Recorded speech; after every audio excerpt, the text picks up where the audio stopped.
What is going on, people of YouTube? My name's Kurtyoy, happens to be Kurtyoy, I should say. Welcome back to the preview, the day after the review on a Wednesday, giving you guys time to watch it for once.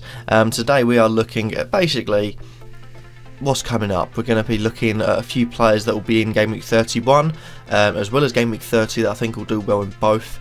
And basically just play a part in Gameweek 31 because it's going to be a kicker. It's going to be a low scoring week unless everyone captains Salah.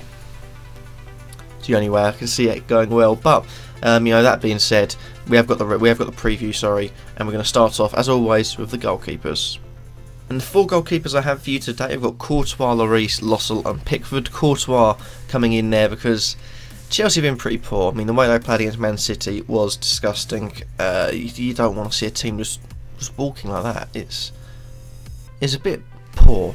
If I'm to be perfectly honest, it was a bit poor. But Chelsea, they have a late kick-off on Saturday against Crystal Palace, and I think this could be a quite an easy couple of goals to nil win because it's at home, and also because they're very solid at home. But also this is Chelsea and this is Palace that just about lost 3-2 to Manchester United. To probably deserve to get some points out of that game. So it could be a bit trickier, but I do think Chelsea should find that one pretty easy and a clean sheet for Kurtyoy. You also got Lloris there for Spurs. He plays on Sunday away to Bournemouth, and again it's one of those games where I can see Spurs going there, getting a couple of goals, conceding none, and Lloris grabbing those 6 points that are also vital in this time of the season for beating all your mates in those private leagues. You also got two cheaper options that are both going to be playing in the next game, Gameweek 31, Lossell and Pickford. Lossell this week has a home game against Swansea, potentially a tough game, but Swansea, when they're away from home against Brighton, weren't the best. And they're away from home against another Premier team, so Huddersfield will be hoping to keep the clean sheet this time, maybe 3-0, or even just a 1-0. I think Huddersfield will take, and that means that they'll probably be safe this season, I'd say. Pickford as well, Everton face off against that team that Swansea was so poor against, Brighton.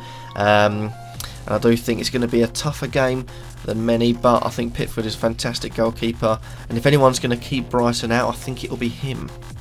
So let's take a look at our Fantasy Tote Dream Team. This is basically where you select the players you think are going to do the best and put some money behind it, because it's fun, basically. I've got Lloris in goal. I've got a back four of Alonso, Coleman, Davis and Loughton. Middle, I've got Salah, Son and Mahrez. You've got your three holding midfielders there. I'm being sarcastic. You also got Aubameyang, Firmino and Vardy up top. It's a team that's very, very attacking. I think I do quite often like to sort of look at different things, but it's four fullbacks at the back, it's three wingers and it's three strikers. Simple way of putting it, and I do think it could either flop or score really high.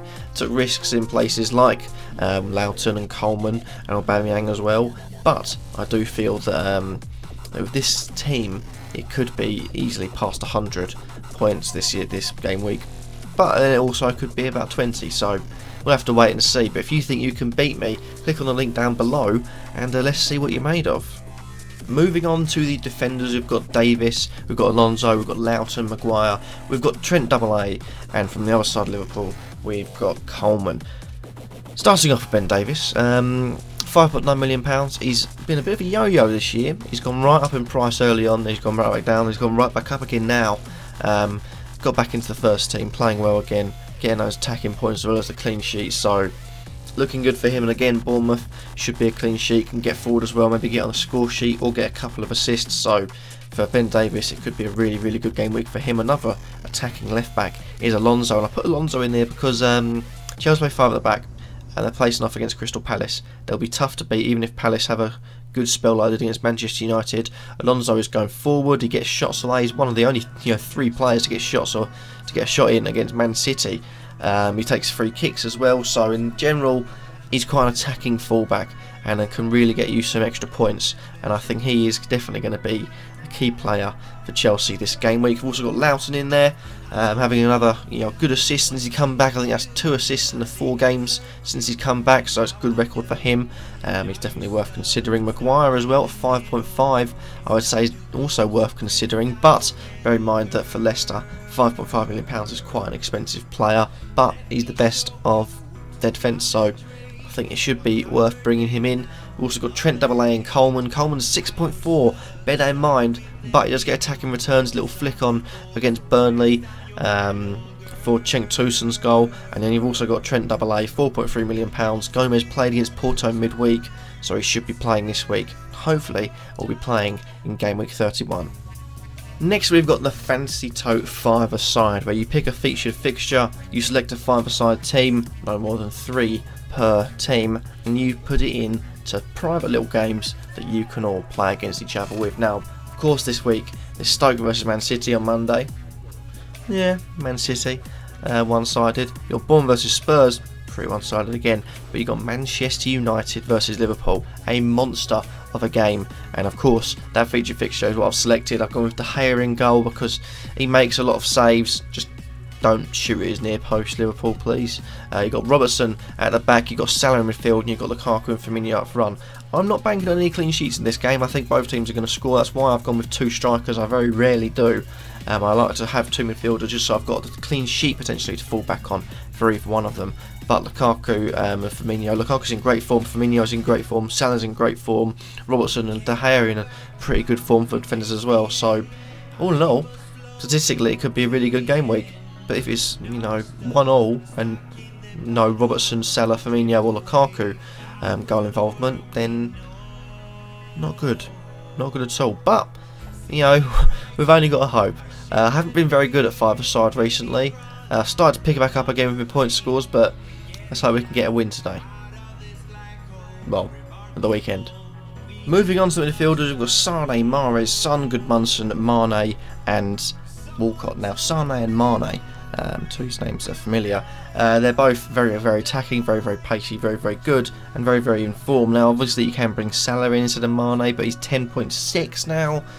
So please bear that in mind. You've got Sane as well. You could bring Sterling, but another point is that Sterling is out of the team currently. I'm leaving him in my team just because I think hopefully he's going to be coming back for this game week. If he doesn't, I'm not going to be happy. Probably, have to still keep him because I've got such a price dividend on him. But Sane and Mane are very, very good choices to bring in. You've also got Mahrez. Currently, there's a bit of speculation that he's done with football. Although I do think the post was, we need to look into it a bit more, post on his Facebook that he's done with football. And some of it links up, the grammatical sort of side of things links up to the way he would talk when it's personal. A buddy of mine I follow on Twitter said that it's similar to the statement he put out when Ranieri was sacked. So interesting to see if he does play, but I'm willing to say that it's probably a bit of a hack. But it hasn't been deleted yet, so you never know. He also got Son 8.1. I said he'd be fantastic last game week, and he was the top point scorer of the last game week. He's going to be, still pretty good again this week. Maybe not as good as that week, because I think Bournemouth will try their hardest to keep them out. But I think Spurs could also rip them apart at the same time. So Son's a good one to bring in. Goodmanson, 2 goals and 6 assists this season. He had 1 and 3, 1 goal and 3 assists in the second half of the last season, because he joined in January. So he's got a lot of time to spare, and also Burnley have a pretty good run-in. It's not the hardest, it's not also the easiest, but it's a pretty good run-in, and I think Goodmanson could maybe get to 10 assists by the end of the season. And you also got Walcott there that I have mentioned, because Everton plays in face-off in double game week, just single game week, 4 matches game week 31, and Walcott just having coverage in general could be absolutely vital. Next up we have the star player and star club. Star player is Alonso, star club is Chelsea. Now, for me, it's very much a sign of I'm just banking on a Chelsea, win to clean sheet, Alonso goal involvement. I think that if that happens, it shouldn't be a bother unless someone scores a hat-trick. But with, Aubameyang facing off against Watford, potentially a bit of a fragile defence. You've got Kane against a potentially fragile defence. You've got Aguero against a potentially fragile defence. Could be a bit of a risk, but I do think it's still the safe option of getting high scores this game week. So Alonso is my star player. A star club has got to be Chelsea. They play 6 defenders, 1 goalkeeper and 5 defenders. And if they get some goal involvement as well, could be some bonus points shared around. So the more defenders that get goal involvement, the better, because defenders score, they get 6 points. So going for 2-0, Moses goal and Alonso goal with Azpilicueta both assists because he's in my team in real life. But yeah, hopefully this will go well. And lastly, we have the attackers. We've got Aubameyang, Vardy, Aguero, Firmino, and Stevie Mooney. Aubameyang basically comes in because I feel like at home to Watford, it could be a time to get rid of the bad form. They need to try their hardest too, because they're running out of time to really look good this season. And also for the cojones debate last time they played, they need to show that they do have the cojones to win. You've also got Vardy in there. He's got pace. And he's got explosive pace to add on to that, and he's got even more pace to add on to that. He is rapid, and I feel like a team against West Brom, they'll sit deep, but the minute they don't sit deep, he'll be in behind them scoring goals. So Vardy's a good pick for this game week. You also got Aguero 11.9. Like I said, fragile defence in Stoke could be a good one to bring in. You got Firmino from Liverpool, Man United. Conceding goals quite a lot. It's not I think Mourinho would do. This could also be 0-0. I want to point out this is very much a Mourinho 0-0 written all over it. But I do think Liverpool will counter and press and potentially rip Manchester United apart, depending on who's at the back. Lindelof and Smalling, I think they've got no chance. And you also got Mooney at the back, because Mooney's the last striker I'm going to be suggesting this game week, because he does play the next game week. He's had a decent run of form, and facing off against an away form of Swansea, which isn't too good. They scored, like I said, they conceded 4 goals against Brighton, and if Steve Mooney sees that, he'll be thinking it's time to get back to those 2-goal hits that we've seen in every part of this season, barring one time he scored 1. And that happens to be that for this video. I hope you've enjoyed. Remember to like, comment, subscribe, and let me know in the comments down below, what do you guys think of all the players I've suggested, and have I missed anyone? As always, as I said, put that all down below, and I'll see you all in the next video. Peace.